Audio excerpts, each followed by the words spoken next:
So I don't know about you guys, but I'm not even sure that was the Bulls who played in tonight's game. I mean, talk about a bounce back performance. Not just getting the win, but completely dominating the Magic. I mean, the Magic were really only in this game through the first quarter. After that, the Bulls just took over, starting with that second quarter where they outscored the Magic 30-12. And I mean, there were so many things the Bulls did differently tonight that allowed them to absolutely blow out the Magic. But first and foremost, it was all about starting out the game strong. The Bulls haven't done that in their most recent games. And it set the tone. That kind of thing sets the tone for the whole game. And no matter how the Bulls played in making a run to come back in some of those previous games, it was a little too late by that point because they had fallen down so much in the beginning. So what's going on, everyone? You are listening to Bulls Central here. Hope you're all doing well. Now, I thought the Bulls would go 4-0 this week against the Knicks and the Magic. And as upset that I was about these two losses they had most recently, especially the one last night against the Magic, I'll take it considering the fact that the Bulls clearly learned, made some adjustments, and came out strong and handled this game from the get-go. Lavine came out and played like the all-star we want to see from him. If you remember, he had 2 points in the whole first half last night, but he came out and scored in double digits before the first quarter even ended. You could see the change in his approach and behavior, partly because Markkanen, the Bulls' second leading scorer, was out, but also knowing that last night's loss against a depleted Magic team was unacceptable, and that needed to be changed. Not only Lavine, but how about Denzel Valentine? I mean, I've been critical of Valentine and Arturas's decision to keep him overdone, but he stepped it up tonight in starting out the game. He taking advantage of getting more minutes, 20 points, shooting 8 for 17. He had 4 threes along with 4 assists, so a solid night from him.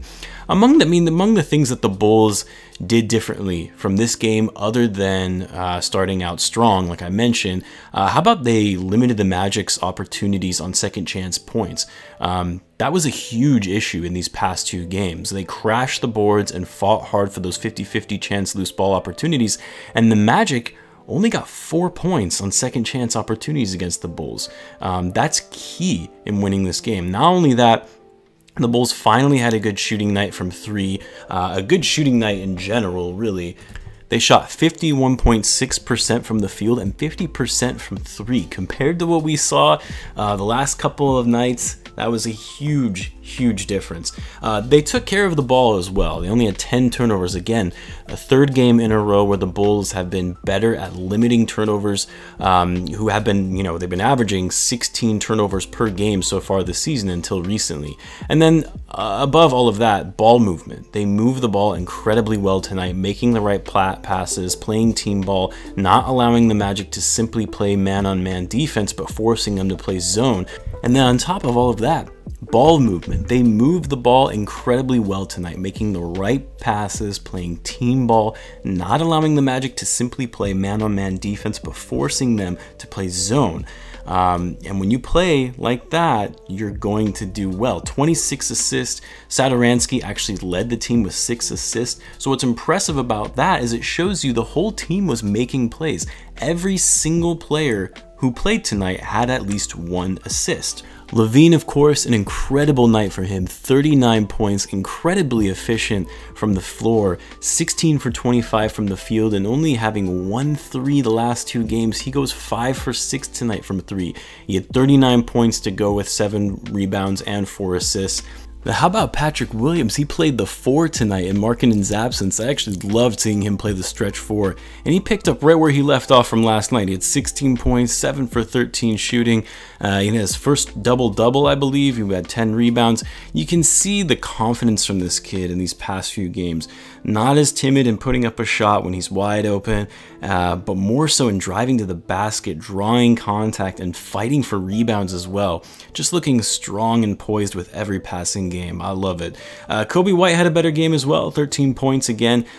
He was much more efficient, shooting 5 for 12, 7 rebounds and 4 assists to go along with that. Now, another guy who I was really impressed with that you really had to watch the game because he wouldn't have showed up that well in the stat sheet, and that was Tomas Satoransky. One, because He finally had himself a good game this season, but his presence in terms of running the floor actually showed up well tonight. Like I mentioned, he did lead the team with 6 assists in just 27 minutes. He showed up well defensively, and in total, 9 points, 5 rebounds, and 6 assists. Him finally having a good game was just a good momentum shift for us in general. Guys, even Felicio looked great tonight. I mean, everyone was feeling it and getting involved and playing well. Just an all-around great bounce-back win for the Bulls. They really needed to get this win to get the momentum back after losing 2 straight, and especially after going into the game knowing they wouldn't have Markkanen. Those are always huge morale blows, knowing when you have a key player that needs to be out, and then on top of that, Otto Porter and Wendell being out too, of course.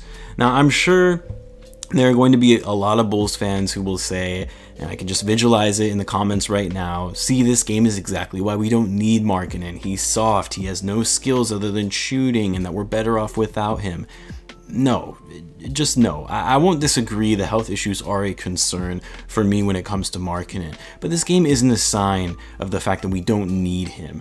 No, the team just played exceedingly well tonight, and they played team basketball.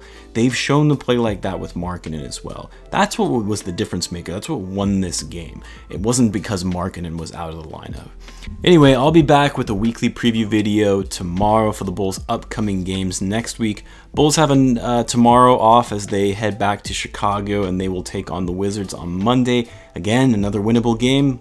Fingers crossed. Let's just hope Markkanen and Otto will also be available to play as well. As always, thanks for listening in, guys. Make sure you subscribe if you're a Bulls fan and you enjoy daily Bulls content, and I will catch you guys in the next one.